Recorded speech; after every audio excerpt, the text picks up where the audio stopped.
Alrighty, yesterday was the big day. Ron DeSantis, known by some as Ron DeSanctimonious, announced on Twitter to great acclaim, live with Elon Musk, that he's running for president. It was quite the show, wasn't it? Oh, wait, actually, it was disastrous.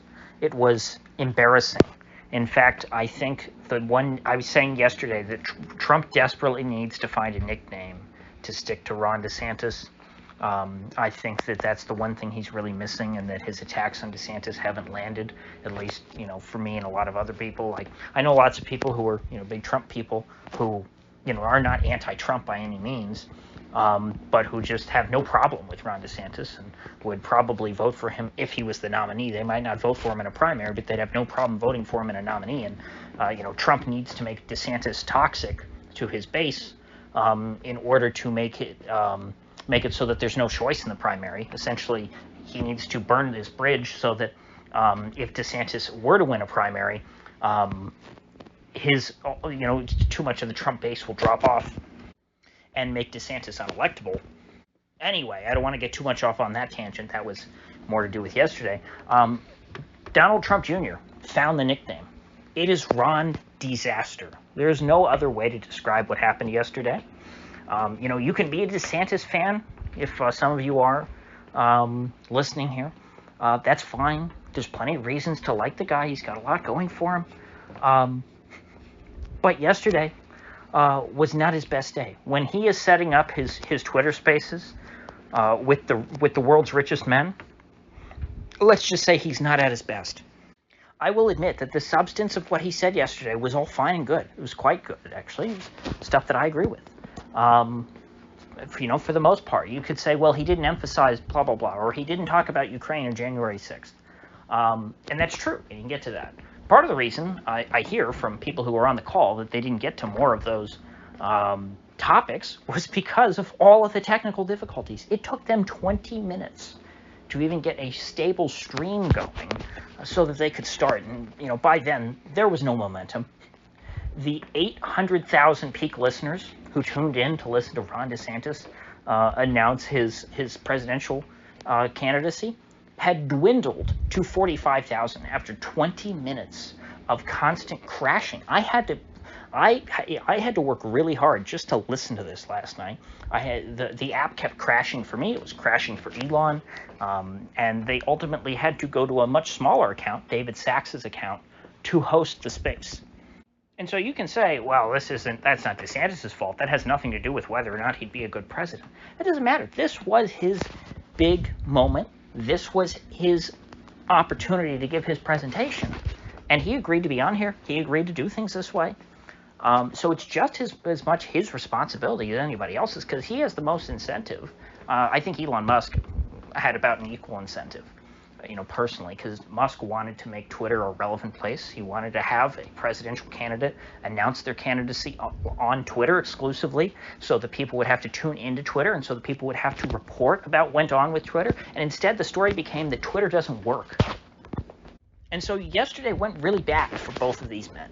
They both had quite a bit to gain, and they ended up losing out. Now, does this mean that DeSantis' campaign is over? No, it is just beginning. You can certainly make that claim. And I listened to a couple of his interviews that he's done today, and today he sounded a lot better. He sounded much better on talk radio than he did on the Twitter Spaces last night. Last night, you could hear him reading off a sheet of paper. You could hear the paper rustling while he was grasping it in between his formerly nicotine-stained fingers. They call Tommy Wiseau the disaster artist. That was the name of his biography, or of the memoir written by a close friend of his about the making of The Room. That was the name of the movie about Tommy Wiseau, starring James Franco, The Disaster Artist.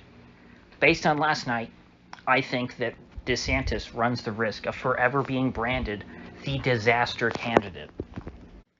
Because Trump can hold this up if he's smart, and I think Trump is smart. He latches onto whatever somebody's weakness is. He keeps prodding and prodding and prodding until he finds your weakness, and then once he if he hits bone, he moves on. He finds a different spot. He stabs, he hits bone. He'll find another spot, hits bone again. He'll keep stabbing until he hits flesh. And once he's found a little spot of flesh, he'll keep jabbing and jabbing and jabbing you there until you bleed out. And so yesterday, we got a taste of DeSantis's organization, his leadership, and just overall, we saw something that he was involved with, that he was the, an event where he was the main focus, him personally, and it was a disaster. If I'm Trump, I'm saying if this man can't even announce that he's running for president without it turning into a disaster, how do you think he's going to run this country? It's going to be the end of America. That would be how I would latch onto this. I would never let anybody forget it. Because if you let this go, this story of yesterday, this embarrassment, it'll be gone in a week. Already today. I started listening to him interviewed on talk radio. I listened to 2 interviews with him. And in both of them, he was sharp. He sounded, he sounded good off the cuff. He sounded like he was able to speak. He didn't sound stiff. He sounded like he was actually having a conversation. Last night, you turned in to listen to Ron DeSantis. You would have thought they were scripted questions. According to Steve Deace, who was one of the questioners, they were told ahead of time, hey, you come up with a fresh question. DeSantis is not going to get to know anything of what you're asking. And apparently, Steve Deace even changed last minute what he was going to ask based on where the conversation was going. He asked DeSantis to, what was it? He wanted him to elaborate on immigration and building the wall, and wanted him to give a little more of a substantive answer than something that he just said. And presumably, everyone else on the call, asked something, and it was supposed to be all unscripted. But the way that DeSantis answered, it's all of his answers last night, even ones that I agreed with substantively, the way they were delivered was stiff. He was like a board. He was wooden. All of these adjectives that mean the same thing, throw them all right at him. This did not go well for anyone involved, whether you're David Sachs or Elon Musk or Ron DeSantis. And apparently, according to Vivek Ramaswamy, who was running for vice president under Trump, obviously he would not be vice president if he were DeSantis, or if DeSantis were the nominee, because Vivek has been running against DeSantis, for over a month before DeSantis ever got into the race. Anyway, Vivek Ramaswamy asked a question on Twitter and said, hey, Ron DeSanctimonious over here has said nothing about Silicon Valley Bank, and his big mega donor, David Sachs, which I didn't know that David Sachs was a big donor to DeSantis, but it would make sense since David Sachs was on the call, that he must be a DeSantis supporter, or that he would likely be a DeSantis supporter, and is trying to court Elon in that direction. David Sachs and Elon are both very close. I believe Sachs was like a CEO, one of the CEOs of PayPal back in the day.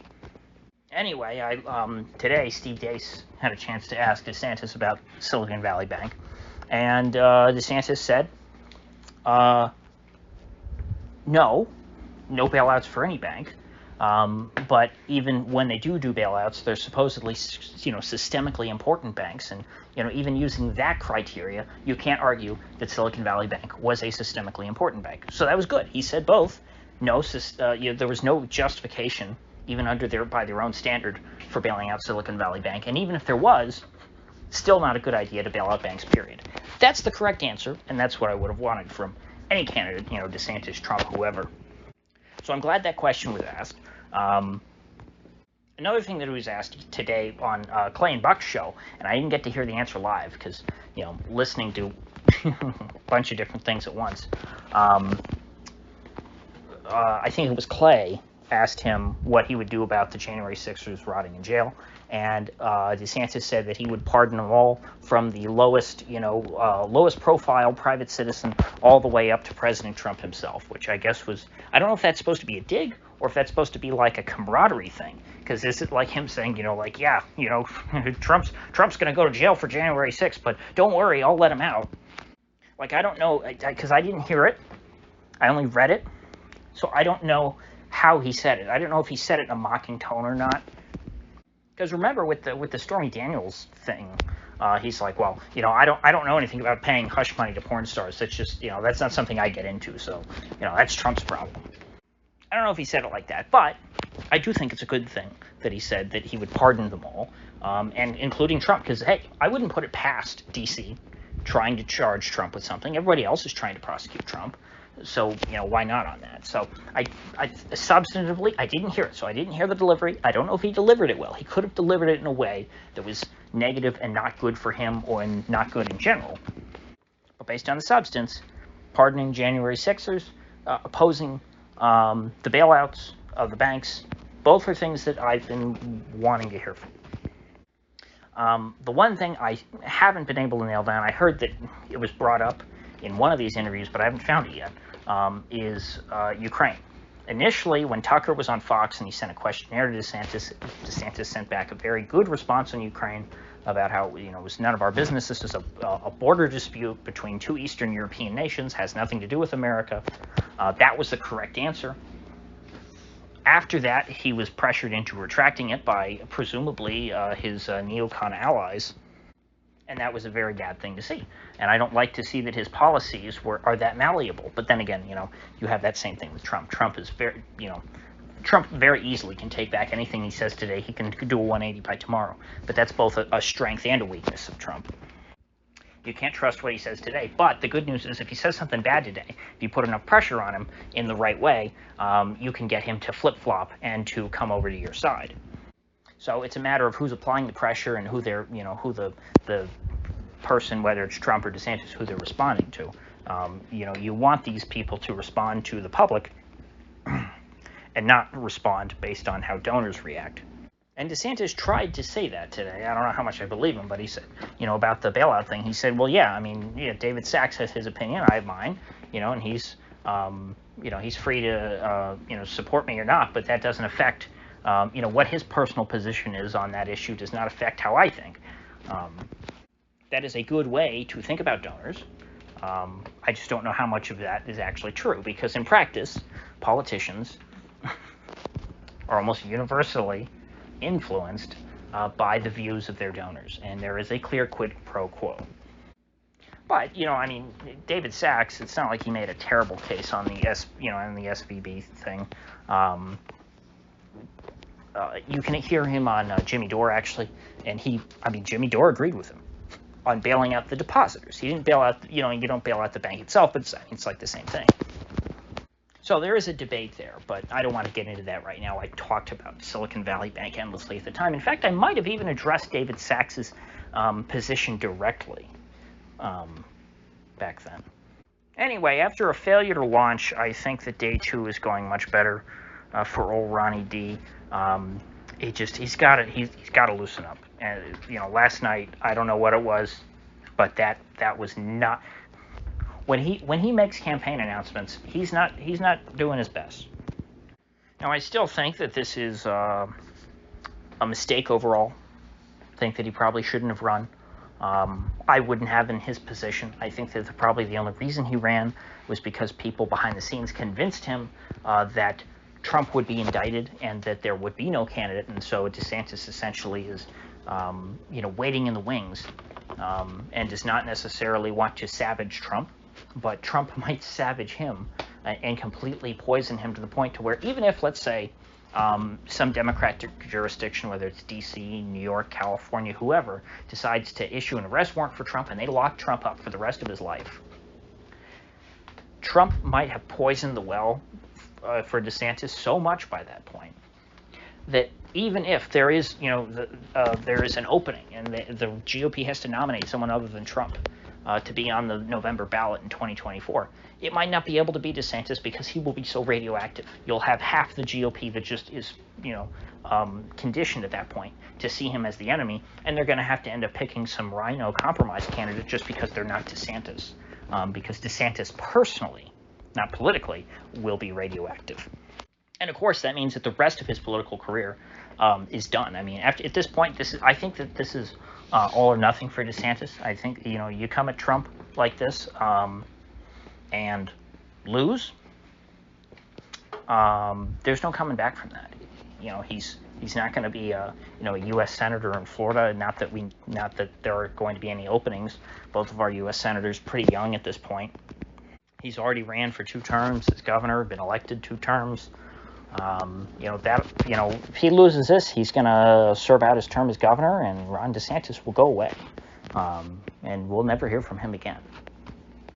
And so he'll have, probably another 35 years on this earth with nothing to do with his life. He'll have to.